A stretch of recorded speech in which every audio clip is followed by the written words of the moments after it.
Hi, thanks for joining me. I will be interviewing Kareen Hague, who is a painter, and she does these beautiful abstractions of landscapes and flowers. So I'm hoping that she will join me and talk a little bit about her background and her work and just give us a rundown. She'll be part of our virtual Riverdale ArtWalk show, which starts on the 18th. And she'll have a series of pieces which you can access and just click and buy. Now, how good is that, right? Just click and buy. Easy.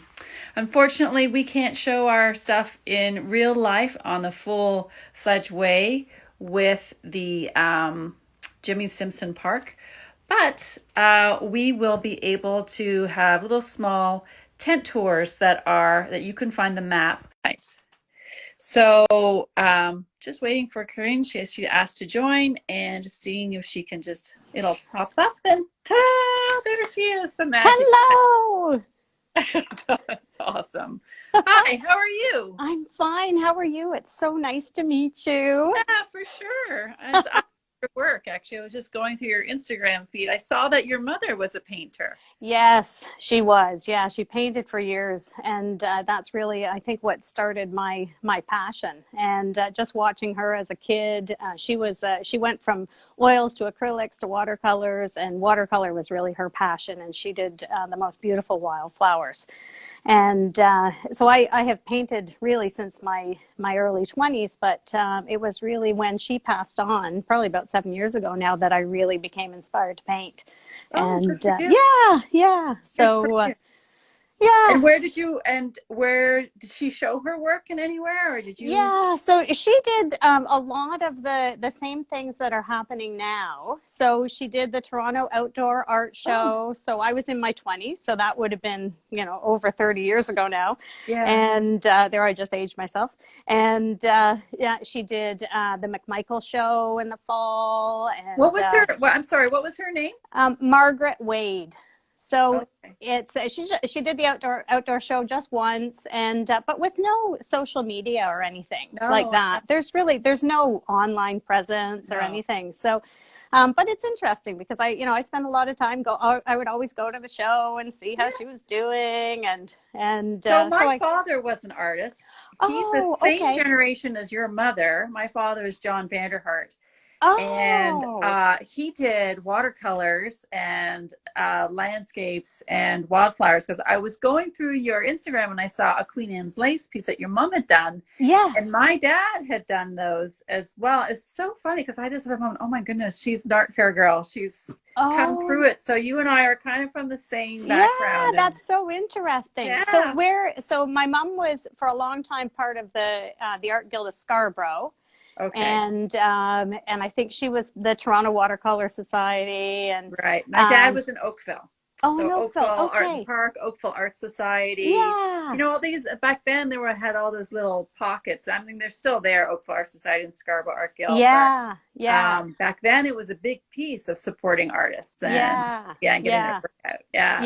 Yeah. And then she moved to Markham, so then was part of the Markham group of artists, which I am as well now. Oh, good. So Yeah. The longevity of it all. It's amazing. Yeah, it really is. Life is in circles, isn't it? Yeah, it's funny. Yeah, it sure is. Yeah, it's kind of So tell crazy. me about your work a little bit. What's the materials that you work with? Sure. Yeah, I do. So all on canvas, and I use acrylic, and I always like to have some sort of a textural background, and this has progressed. So at one point in time, it was just an abstracted, colorful background.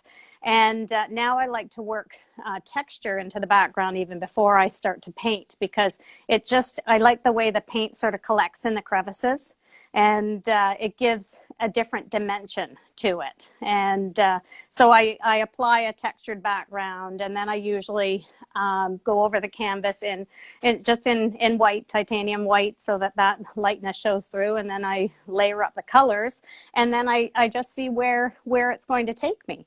And I don't always know. Sometimes my birch trees, you can see a little corner of in the screen.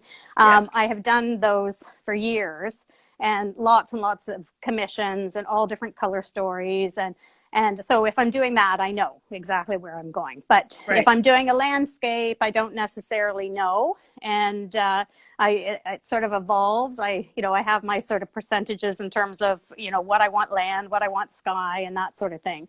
But the background evolves as the colors kind of evolve. So you don't have, so with landscapes, you don't really have a plan. You kind of just go and see how the materials evolve and create that dance, basically, right? Right. And it's, I didn't, I really just started doing landscapes through the pandemic. And it all kind of started with a little bit of a paint over of a painting that I had done, and which I often do as well, because I really like the way the colors and everything emerge, and the textures emerge in the new painting to give it some really interesting textures. This one behind me is a paint over, and it has some kind of vertical textures through it, which are kind of interesting. But the landscape really, it sort of started looking at, we would go for some drives through the pandemic, and my husband would drive, and I'd be kind of sitting just looking, and I'd have my iPhone at the window, snap. He's like, what are you taking pictures of? I'm like, well, can't you see that tree over there? And look at how it curves out of the bush, and the layers of the number of colors. Like, it's amazing. If you really just sit down and look, it's like the endless number of colors. So I don't know, the artist's eye, I guess. Good for your husband to drive you around to find subjects. Nice job. And it's not that we specifically are going to look for things to paint. We're just more on a drive. And I'm just seeing interesting things like snap. If we had to stop, I'd be stopping like every 5 minutes. Which is the beauty about being an artist, right? So no matter where you travel or where you go, you can find things to do, because it's always about finding inspiration or looking at art or just feeding the machine, basically, right? Exactly. Yes. Yeah, totally. And I'm lucky because I have a little bit of a creative background in my job that I do, and I am a design director, and I oversee all of our sweater development, accessories, hats for Parker's Knitwear, which is a domestic sweater manufacturer. So so it's kind of fun because I have a creative side there. Then I get home and I paint, and I paint on the weekends, and so it's fun. I really love it. Have you done the Riverdale Art Walk before? I haven't, no. So this is my first time, and I've been and walked through a couple of times, and it's been on my list. It's these things sort of progress, right? You have to have an inventory. You have to develop a little style, like a style that's kind of your own, right? Yeah. And I felt I really needed to work on that. And so I feel, I'm getting there with, how I work my backgrounds and how I work my flowers and all of that. So I was so excited to be accepted into the show. That's great. Well, congratulations. Thank you. Thank you so much. I look forward to seeing how the work looks online this weekend. Yeah. And it'll be good to see how your collection kind of presents itself. Thank you. Yes. I hope. Yeah. That's been an event in itself, getting everything photographed and doing the videos, and it's been exciting. So it's a good process. It's a good process. Start rolling. There you go. Yeah, exactly. And then and I'm going to set up at my house. So I'm you are away. Yeah, I'm on the map. So but I am out of town. I live in Markham. So I'm the one dot a little ways away, but Markham has, and if anyone wants to come, Markham has a fabulous main street, lots of little boutiques, restaurants. And I was just going to say, it's a great opportunity to go for a drive and see the sites and pick up some sweet stuff and something, or eat something. Exactly. Yes. Patio. Yeah, exactly. There's a great place for wings for lunch, the Duchess. There's a great place for gelato and ice cream, clothing. Yes, they have to come and see me first. I have to be the first stop. That's right. Come when the wallet is full. Exactly. Yeah. Fun. All right. Thanks so much. It's so lovely to chat with you. Yes, and you too. I look forward to meeting you in person. Absolutely. Have a good weekend. Thanks. You too. Good luck at the show. Bye.